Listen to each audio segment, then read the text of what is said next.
Hello and welcome to Young Puns. Today we have here with us Trent White. He is the former SGA president and currently serves as a senior senator on SGA.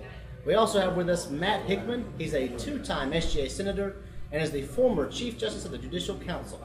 We also have here with us today a special guest, Cindy Drury. She's the Assistant Director of Campus Life. I am, of course, your host, Gene Mitchell, and alongside me is the Editor-in-Chief of the Cluster, Liz Bibb. Liz, we are here today at Jittery Joe's, and that can only mean one thing, that we're going to be talking about politics, and especially the upcoming SGA elections.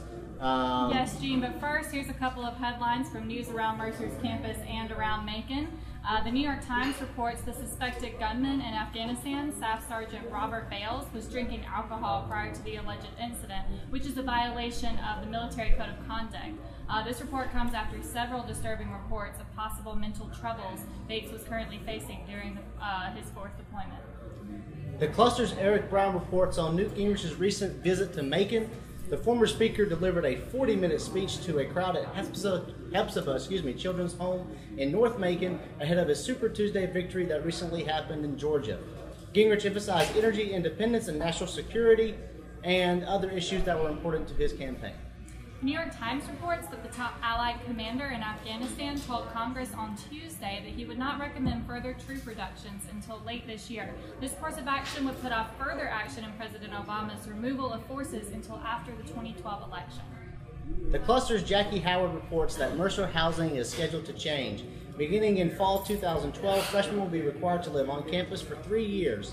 The change is reportedly being made to give Mercer's campus more of a residential feel and encourage more students to participate in campus activities.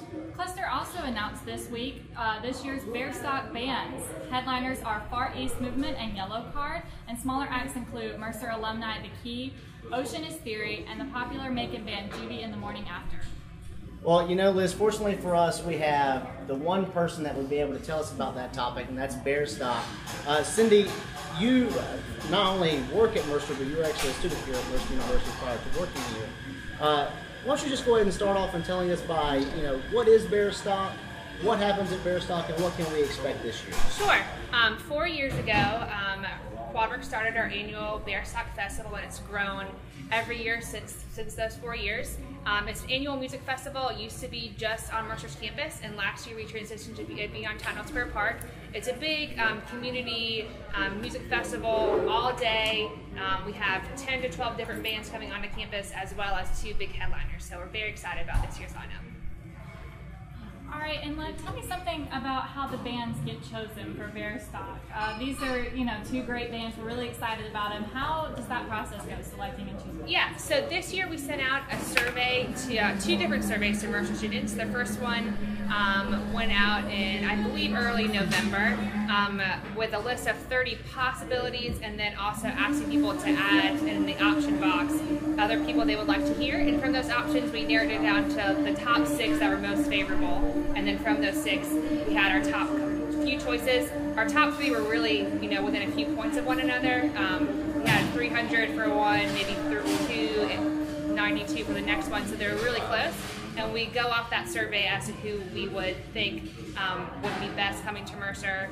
Also, my director and Carrie and myself know a lot about the band business, so we talk about in our office with our Quadworks students who we think for our budget that we have would be the best fit for Mercer. Cindy, thanks again for coming. Can you speak a little bit more about the move from campus to Tatnall and why that decision was made a few years ago? Sure. Well, I don't think many people know this, but Quadworks budget, we get $100,000 on top of our budget to do a community-based outreach programming. And so for that, we decided, since Bearstock was getting so large, we wanted to move it to Tatnall so we could have more community members come, and so it's more accessible for them. And also it's a larger space, and we can do it more outside of food vendors, and just it's a cooler atmosphere there. So how many students exactly do we have generally each year? It depends on the type of student We do have a lot of Mercer students as well as community members and high school students. So I'd say for last year we probably had 1,000 to 1,500 Mercer students there. Wow. We also, of course, I'm sure many Mercer students know that proms happen during Bear Sock time, and that's kind of the fun thing to do after is to come to Bear Sock. So, you know, we're struggling with that, but we're getting through it. And then we have some fun community members and their families that come out during the daytime to see the day bands. How many bands come to Bear Sock, and what's the benefit of having so many larger but smaller bands as opposed to like maybe one or two very large frontliners? Yeah, so we, our mission was to make this all day, kind of like Woodstock, Bear Sock, big music festival. And so this year I think we have 10 plus our headliners. We were thinking about starting it a little bit later at 3, but we had so many awesome bands apply, and we want to give those bands the opportunity, especially if they're up and coming, to get their name out, and to really provide more opportunities for them to be heard, and also a different type of genre of music. So we decided to still keep it at 1 o'clock and have those more options. Cindy, a couple of questions. One, first off, how long has Bear Sock been going on? And in conjunction with that, there seems to be a pattern that people want this at Mercer. So how do you guys at QuadWorks measure success of these types of events? Because as you said, there's a lot of money that goes to these things. Right. This is not a small funded organization. So tell us about how long it's been going on and how do you measure your success? Sure. Bear Sock has been going on for 4 years.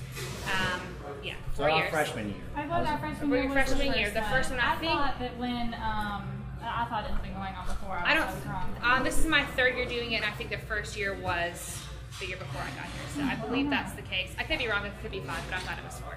We won't And hold you to it. Yeah. thank you. Thank you. 4 So or much 5. stuff going on. Well, you know. And then what was the last part of your question? How do you measure success for this type of Sure. event? So our success, we are always in QuadWorks looking at numbers because we want to make sure the money we have is well spent. So we look at kind of price per person. And so we would measure success based on the number of people who attend, but also we do surveys at the end of every semester, every year, and kind of from those seeing if students still want it to happen. And I think most college campuses have a big concert series that they do, and so it's kind of something that we still want to provide. If students said, oh, we want something else, we don't want Bear Sock anymore, we want a different type of thing, not musically related, we would definitely think about that. But I think the students want it, so we keep it. So do you ask that question actually in your surveys? You know, how did you like Bear Sock? Yeah, this we year? do. We give like a rating scale, like did you enjoy the performances?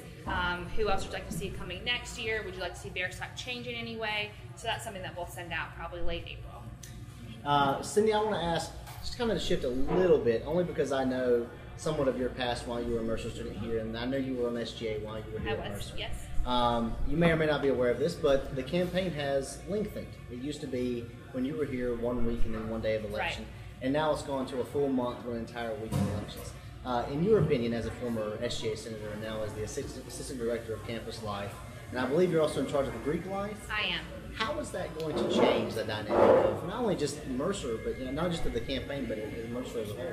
Well, I think that you'll definitely see campus being a lot more vibrant this next coming month because people can campaign for that long of a time. Right. I also think it's also very grueling on the people who are campaigning. I think it can definitely take a toll on them. But I think it also allows students to, because working with students, they're never the easiest to get to respond to things, and it takes them a very long time to realize something is happening. So I think a month is very long, but I think during that month, hopefully they'll be able to realize what the candidates are standing for and their platform and kind of get that feel for it. And so I think overall it's a good move. Yeah, I covered this legislation in the SGA meeting, so I'm kind of familiar with it. I understand that one of the points that was brought forth during discussion was that a month would give people more time to get on the ground, would give people who are running for president more time to actually talk to the students who would be voting for them rather than just voicing their platforms through social media. What benefit? Is that a benefit? And also, with your experience with the students, do you think they're going to take advantage of that? I definitely think the students running will take advantage of that for sure. I think that's a definite advantage to them.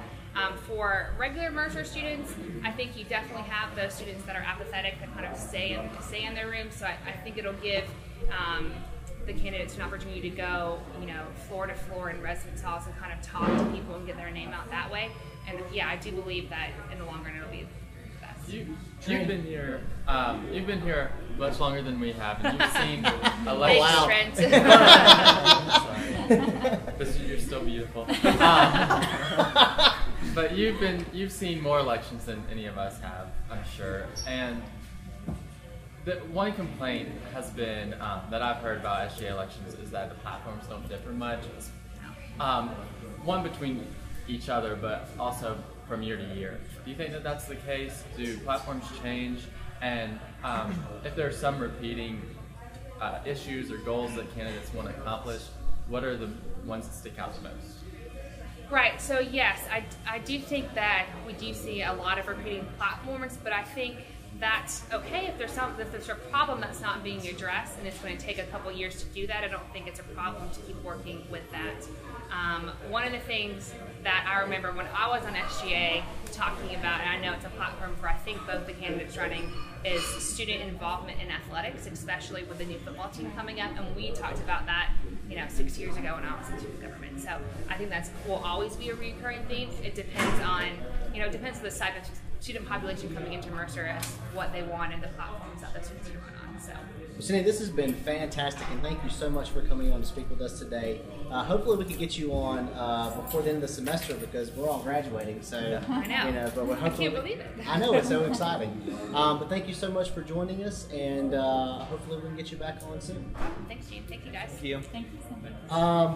And then, Liz, I think Cindy made some really good points here about the upcoming SGA election. We're going to talk a lot today, about the election. Specifically, we're going to have Dalton Turner, his current sophomore SGA president, coming on in a second, and then we're going to have Molly coming on later in the show. And guys, as you know, these guys, this is anybody's race to me at this point. But Liz, we've already seen some campaigning today. Why don't you talk a little bit about what you've seen so far, just as the first day, as the race has started? Well, as far as what I've seen so far, it's hard to miss Molly's banner that she's got going on over at the Student Center, isn't it? It's really big. She's obviously hit the ground running. I've actually seen something that Molly is doing that interested me that I haven't seen before. She has what would appear to be some kind of actual grass movements campaign organization happening over there in one of the conference rooms in Connell. Both of the candidates are taking advantage of Facebook, getting the word out there from day one. Actually, I'm not in a residence hall on campus, but I was speaking with Senator Turner earlier, and he told me that he was doing dorm storming last night. So I really think both of them have hit the ground running as far as the campaign is concerned. Well, Liz, we can certainly get a better understanding of how this campaign is going to unfold by actually talking to the candidates. And fortunately for us, we actually have here with us sophomore senator and I believe class president, Dalton Turner. Yes, sir. Yeah, thank you guys for having me. Absolutely. Thank you for being here. Dalton, this is the first day of the campaign, so my question to you really is why are you running for president? Why am I running for president? That's a great question. Well, the thing is, since I've been to Mercer, I've been involved with a lot of different things. I got involved, throughout Greek life. I got involved with student government freshman year. I got involved with serving with FYSX and service scholars. And through my involvement, I've met a lot of different people on campus. And I've gotten to know what being a Mercerian is really like. And I feel like that knowing a lot of different people, I can represent those views because I know the different aspects of campus, and I see the way that this campus is moving, and I feel like from the different things that I'm involved with and the people that I know, that we can push that in the right direction. So that's why I'm choosing to run. So. Yep. Dalton, as an election marshal, I'm not going to get into the issues or the campaign or anything like that, but I do want to ask you, running as a sophomore, do you feel added pressure because it's an unconventional run? That's what people told me when I did the same thing a few years ago. It seemed a little bit more stressful than my junior counterparts facing, but I don't know. I want to get your sense on that. Yeah, that's a great question. And I mean, at this time, the involvement that I've had with SGA, being an exec member and being a chairman of a committee, and also working with, a lot of different groups on campus, being a chair of, in my fraternity and things like that, I feel that at this point in my time at Mercer that I can make the biggest impact at this time. And the students that I know, as far as the seniors and things like that, I really, feel that they're kind of working on the same page, same issues and things like that, and I feel like this is the best time for us to sort of implement those things and kind of push that way. So I mean, yeah, I am a sophomore and a rising junior, but I feel that I'm ready for it, definitely. All right, so as most of us know, but I'm sure some people don't, this isn't just a one-man or one-woman race. Sure. And so you have a vice president. Could you tell us who that is and why you picked him or her to be your running mate? Okay, my vice president is Justin Robinson, and he is a junior, and he is actually was the PR and elections chair member on SGA. And Justin's an RA, and he's involved with a ton of groups on campus. The reason I chose Justin is because we really met up, and we saw, eye to eye on the different things. I mean, our campaign slogan is "For the Spirit of Mercer." We felt that was a big thing that needed to be pushed. We went through our platform together and met, and it just seemed like he was like, yeah, we just kind of kept going off and off on each other because we realized that was something that we were on the same page as pretty much every issue. So that's why I chose him, and he's a great guy. Senator Turner, even though you selected Senator Robinson, I understand that he may not have been your first initial choice. I understand there was some suggestion of former Senator Brandon Ryan may have been your vice president pick. Why did you ultimately decide to run with Senator Robinson and not Senator Ryan? Well, Senator Ryan, unfortunately he's abroad this summer. And so with him being abroad, it's be really tough with the lengthy campaign periods, as y'all talked about earlier. It was a 3-week period right now, so you really, it's good to shake hands. You get to really meet people on a personal level. And that's something we've been trying to do. And we'd really be at a disadvantage with Senator Ryan being abroad. It just kind of be one person by themselves. And so Senator Robinson being here and us being on the same page, we're able to work together and both put our forces out there instead of just having one. So yeah. Senator Turner, you listed a lot of the involvement that you have on campus earlier as an asset to your campaign. Yes.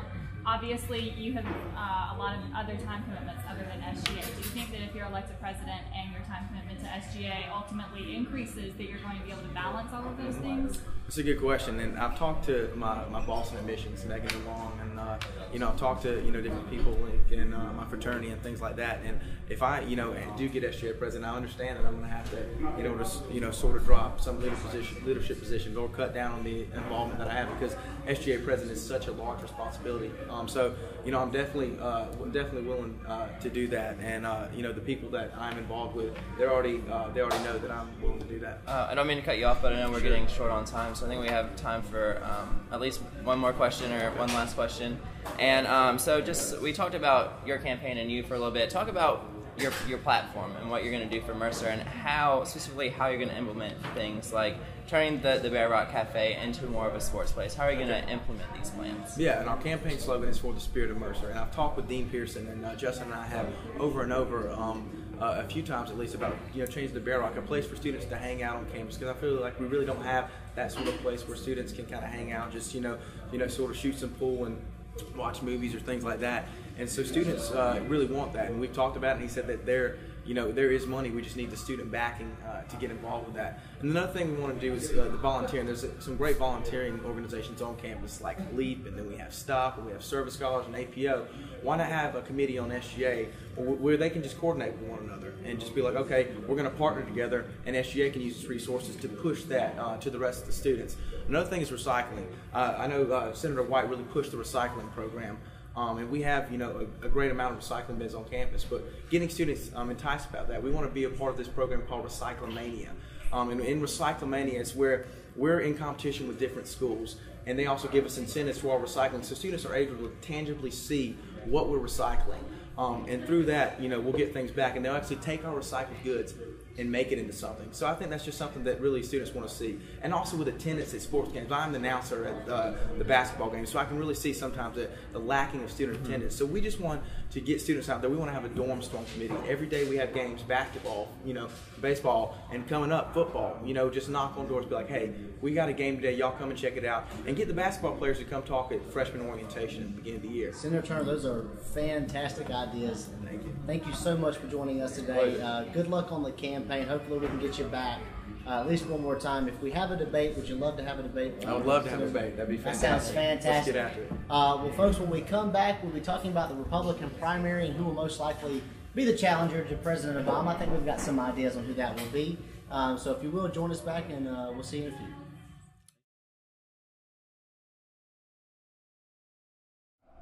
Hello Hello and welcome back to Young Puns. Politico reports that the budget battle returned in full force to Congress on Tuesday when House Republicans unveiled Paul Ryan's plan to cut the deficit in half.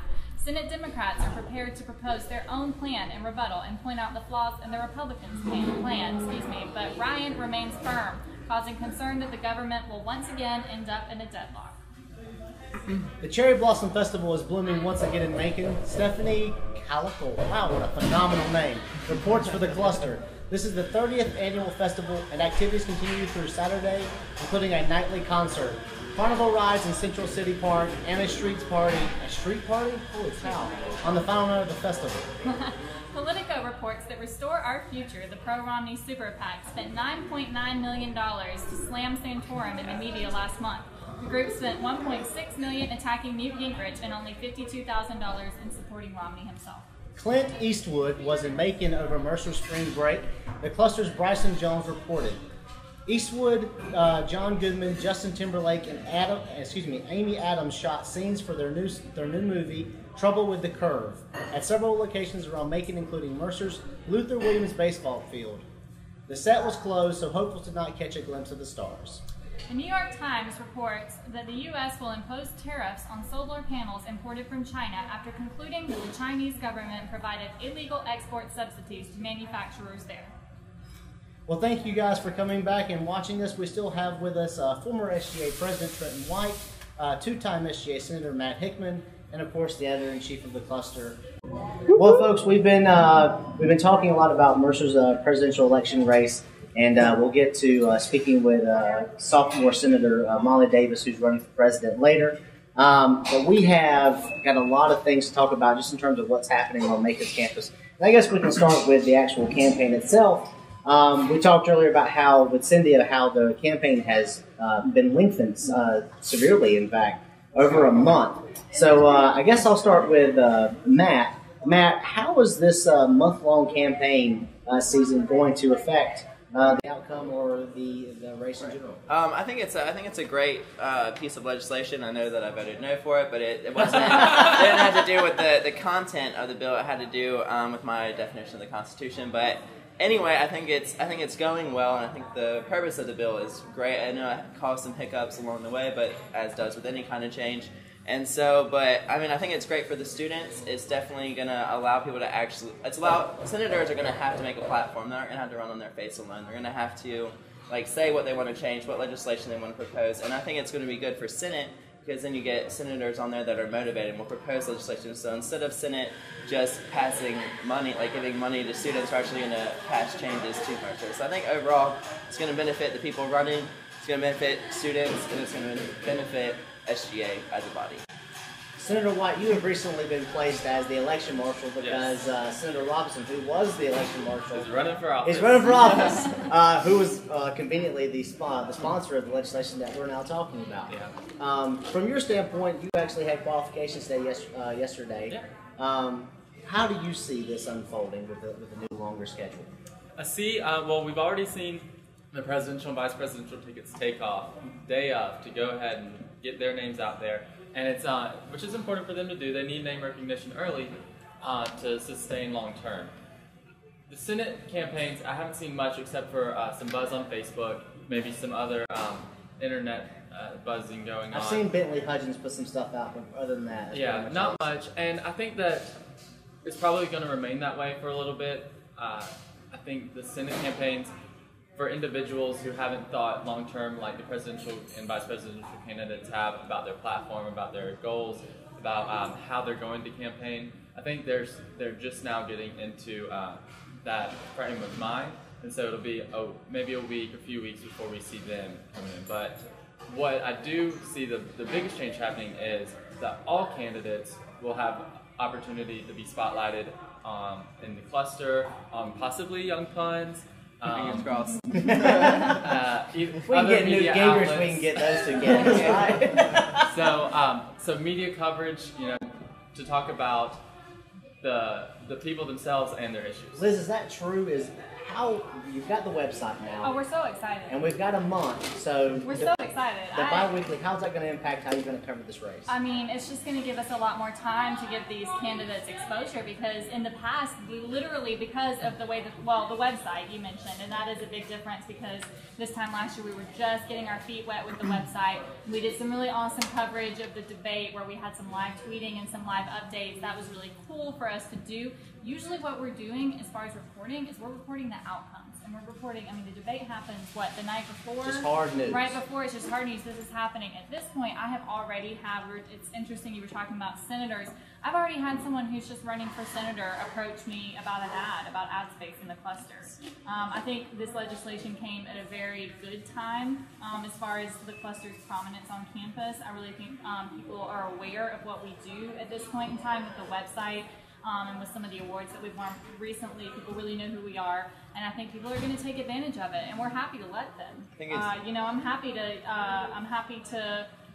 cover this. I'm happy to give people a platform for their ideas, because I really believe that's what journalism is all about. I want to ask you a question, because I think Sarah Brown would be mad at me if I didn't bring this up. Because if there's one person I respect, it is Senator Sarah Brown's opinion, and she voted against this legislation, but it wasn't because of the part that we're talking about now, the link, but it was the money.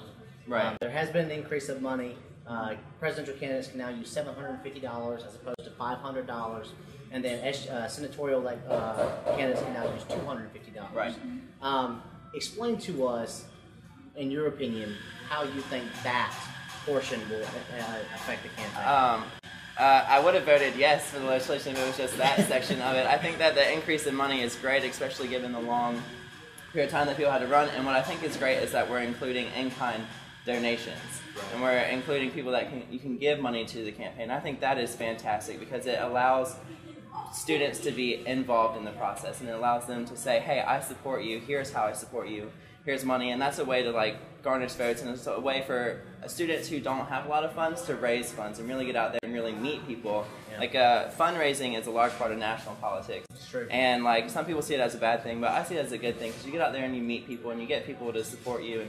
And if you give someone your money, then you know that you have that person's support. So I think that the increase in money is really good, and I think that it allows them to take ads out in the cluster, which I know can sometimes be expensive. I've never got an ad in the cluster before, but it allows them to get bigger banners and make them just more well known. And I think it's an awesome move in the right direction. Trent, real quickly, same topic. What do you think about the money issue? The money, it's a large sum of money for both races, especially for one individual to look at that and say, I don't have $250, I'm not going to run.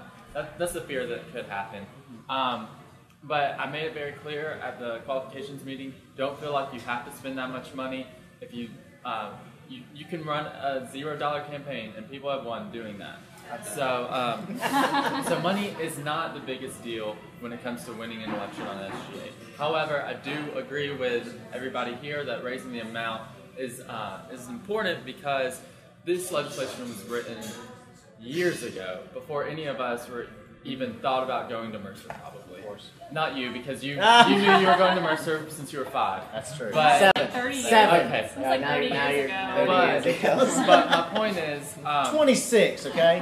With the cost of inflation and other living expenses going up, things like that, $250 is probably about the same amount of money that was envisioned in the original legislation. Well, I mean, I blow that much at the dog track. Oh my gosh. Well, I agree with Matt that I like the idea that, and I wasn't aware of this until right now, I won't lie, I like the fact that people can raise money. Yeah. Because that was a concern, that was a question I had, how can people, is that going to put people at a disadvantage?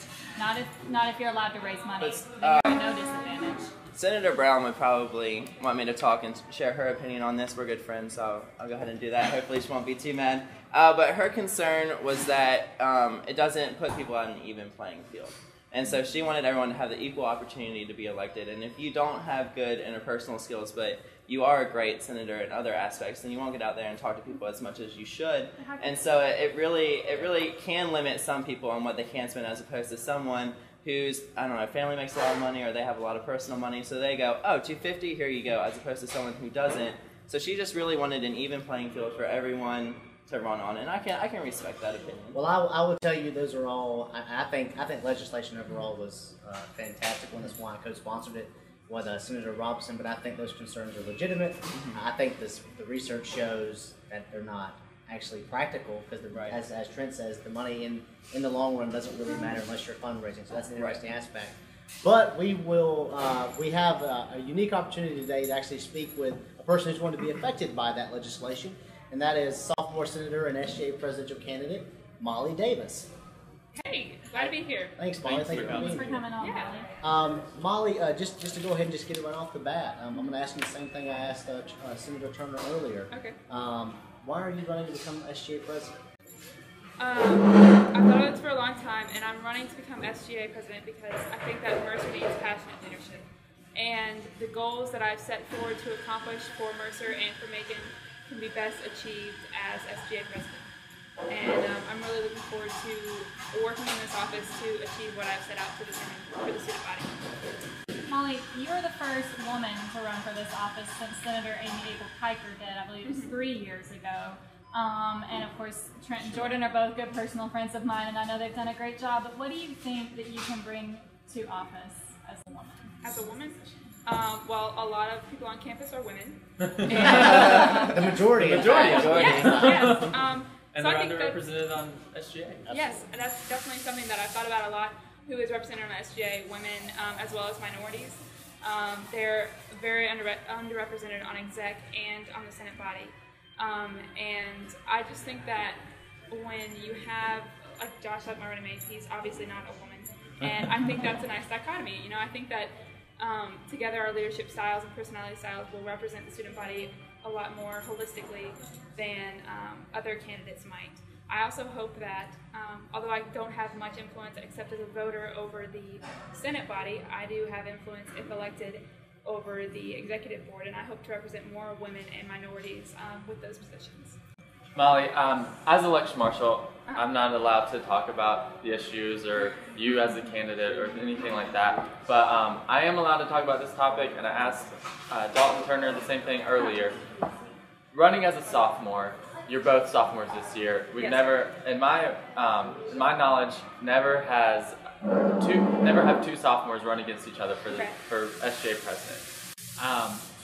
I ran as a sophomore, and people told me it's going to be too hard for you to do this. You're too young. You don't have enough experience. Yeah. And I said, you don't know what you're talking about. And you won. And it is unconventional. Maybe not so anymore. But do you feel more stressful as a sophomore? Do you feel what is your take on that? I don't say I feel more stressful. Honestly, I have a healthy disrespect for convention, and I think that it's good. I think it's good that two sophomores are running. You know, I don't think that SGA should get stuck in ruts of habits, like, oh, the president is always a senior, or whatever, that this chair always has to be a senior or a junior. I think that SGA should change as dynamically as the student body at Mercer changes. And I don't know how many sophomores ran before you, but cool. One president. But I think that it's good that this is changing, and I think that a lot of things should change. All right, so I've read your platform, and it looks pretty awesome. I was impressed with your Facebook ad, so congratulations, or not Facebook ad, but Facebook page. So congrats on that. But I took some notes, I guess. So I saw you had a dead week, along with extending hours for the library and things like that, and improving communications with Merpo, and then revitalizing outdoor study space. How do you plan on actually doing those and accomplishing those goals? Well, I've spoken with Dean Pearson, and we've talked a lot about the feasibility of my issues, and I've tried not to have like a glamorous campaign, except to have a feasible campaign, because I don't want to make any promises that I'm not going to be able to deliver on in the next academic year. I think that it's not going to be financially unreasonable to seek with SGA funds or university funds to improve these things. I'm not looking for a 24-hour library or for the UC to have steak every night.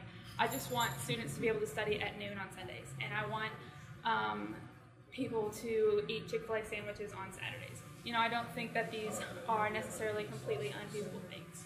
I think that the spring break example that SGA shared is a great example of how people who have ideas and passion and gumption to pursue those and get things done. And I don't think that there's any reason that we should shy off things that have been tried before and failed. Molly, I want to ask you a question, and it's a two-part question. The first is just to make sure I understand correctly. Are you affiliated with any Greek organization? I'm not in a social Greek organization. I'm a member of Delta Sigma Pi, which is a professional business fraternity. We've talked a little bit. We've talked a lot about how you're different than traditional presidential candidates. Mm-hmm. How would your perspective of being a non-social Greek candidate, which would be the first, I think, that predates Amy. Yeah, I think it goes back to Akeem. How would your perspective as a non-social Greek candidate impact the office of the SGA presidency? Realistically, like you said, most candidates are Greek. I think that that's because a lot of leaders come from the Greek community. I don't know if that's because Greek people are leaders or leaders are Greek people. But realistically, the majority of the student body is not Greek affiliated. And I think that is something that people shouldn't think primarily about when they see me. I think that they should think of my character and my leadership traits and not whether I'm Greek or not. I don't know necessarily statistically if that helps me or hurts me popularity-wise, but I hope it's going to be a more social issues platform than popularity. Also, realistically, Greek people are very, very committed. I understand that's a huge commitment time-wise and loyalties-wise, and I just don't have that burden. And I think that opens me up to pursue untraditional and more widely sought-after options as a president. You have a campaign team. I saw them working hard earlier, and I know that struck me because it's not something that I've seen before. I haven't seen the number of people that you had sitting there on a Tuesday afternoon saying, "How can we get this candidate in office?" Yes, ma'am. Explain to me, is that a result of the longer campaign, or how are you organizing that? How did you make that happen? Realistically, I don't know that I'm the best person for this job, but I want to surround myself with people who are. And I think that one of the most important qualities for a leader is that they seek out people smarter than them. And I know I'm not the smartest person. I wouldn't make the best PR chair. I wouldn't make the best making connections chair or secretary or whatever. But I think that I'm really passionate about getting what students want. And the only way to do that is to ask them. So that's why I had this meeting. I invited 105 people and 7 showed up. And I thought that was great because that was 7 opinions that I couldn't have provided and 7 people giving me feedback, and I practiced for this, and I practiced for talking to people, and I got feedback, and they shot me down and told me what was right. And so, I mean, all of my campaign that you said you read on Facebook, Matt, those are things I'm passionate about and think would be super beneficial to the student body. But if that's not what the student body wants, then as a representative, I'm willing to work on that. And I think that I want to seriously be a candidate that represents people because I think that's what this job needs. Oh, it's me. I forgot Trent wasn't asking questions. I asked Dalton this question earlier, but this is not a one-man or one-woman race. You have a running partner, so I would like you to talk a little bit about your VP choice. What went into selecting him, and why you think he's the best VP candidate? Okay. I thought a long time about who my VP choice was, and I came to the conclusion that the person I wanted best, the quality I was looking for in a VP was a person who thought I was the best for the job. I think that they should be supportive and a hardworking and diligent person, and that's what Josh is. Josh is a Greek male, neither of which I am, and I think that'll help give us a balanced and very representative platform ticket. Josh is also very passionate about things I'm passionate about. I didn't want to think about who to choose in terms of, okay, I have this month to run, who's going to make me the most votes. I could have chosen anyone on their outrageous, super involvement in every organization on campus, or their elaborate speaking skills, or great looking body, or race, or anything. Well, then I would have. Obviously. 5th year senior would have. But I really wanted someone who would help me in the following academic year when elected to achieve these things. And I think Josh is as dedicated and he matches my passion for these issues. Well, Senator Davis, thank you so much for joining us on the show today. Absolutely. We asked Senator Turner this earlier. If we end up hosting a presidential debate on this show, would you like to join us and debate him on the show? I'd love to. I'll have my people talk to you. Looks like we're going to have to make it happen, guys. When we return, we will wrap up the show and find out what the fuck Ron Paul has been up to.